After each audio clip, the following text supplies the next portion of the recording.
I'm missing a teleprompter. You know, come on. Like you've never missed a line.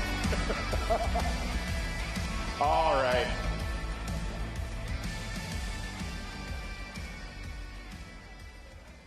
I did not do that. Wish I had. If I'd done it on purpose, it would have been Beck. Sorry, I'm sorry, it's too... I'm so jealous of that, man. Good evening. All right, that's everybody. You can sit down, sit down, sit down. We're going to eat. Crying out loud. Yes, it's Tulsi Gabbard. Okay, get over yourselves. Crying out loud.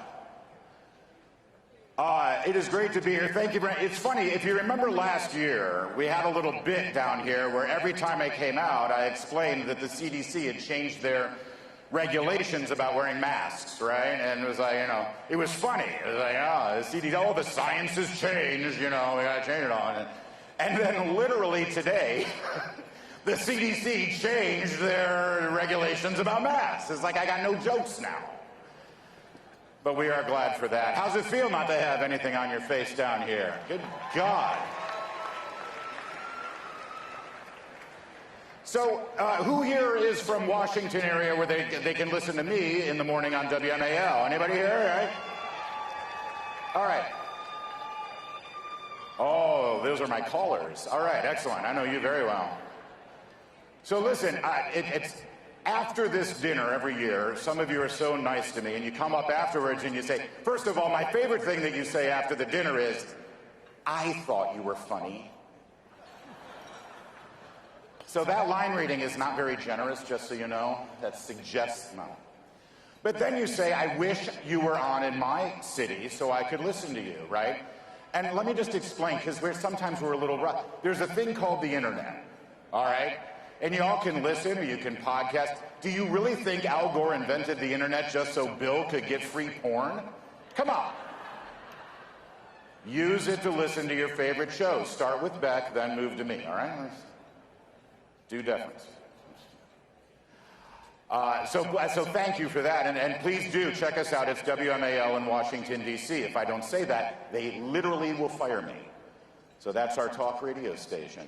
I am so glad that you are all excited about CPAC this year because it's an extraordinary year. Things are changing in this country.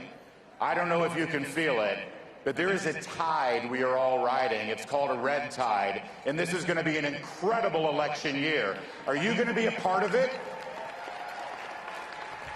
I sure hope so. Because you can smell the victory in the air. I mean, the big question is, what are Republicans going to do to screw it up? It's funny because it's true. I have advice for them if they want. It's so funny. Every time we get these consultants that come up here and they tell us what real conservative voters want and what real conservative voters are thinking, and they don't have to do a whole lot of market research. They don't have to hire Frank Luntz to do a focus group and tell them what conservative voters are thinking. Here's what conservative voters are thinking. Just listen to talk radio.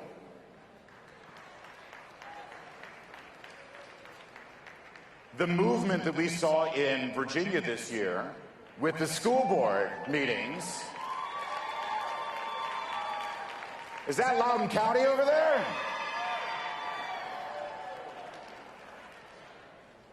Couple things. Number one, it didn't just happen in Virginia. That's a nationwide problem.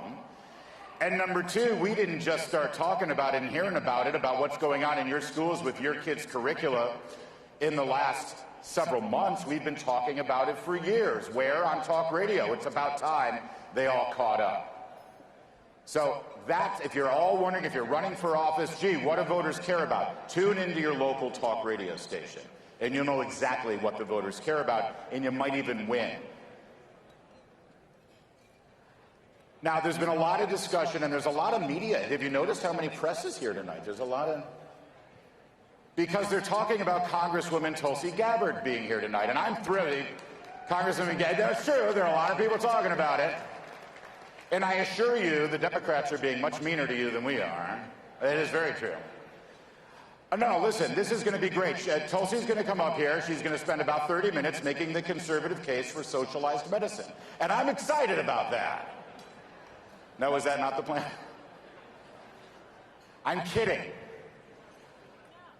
I'd like to say something to everyone who's watching who's really like, geez, why is Tulsi Gabbard at the Conservative Political Action Conference?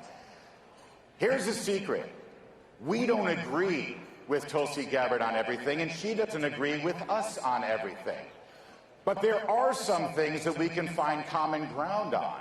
There are some things that we agree with that transcend party politics. Isn't that what we're supposed to do in this country?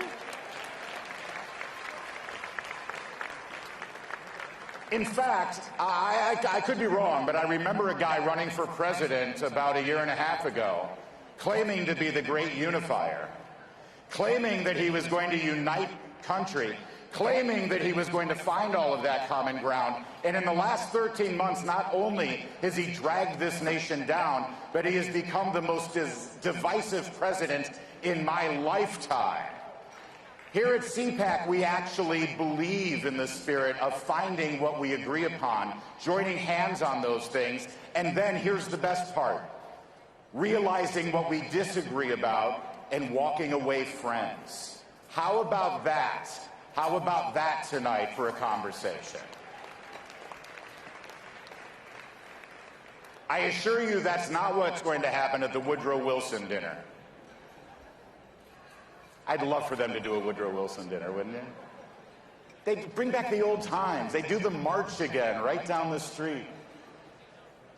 You play Birth of a Nation after dinner. Everyone goes home with their own burning cross.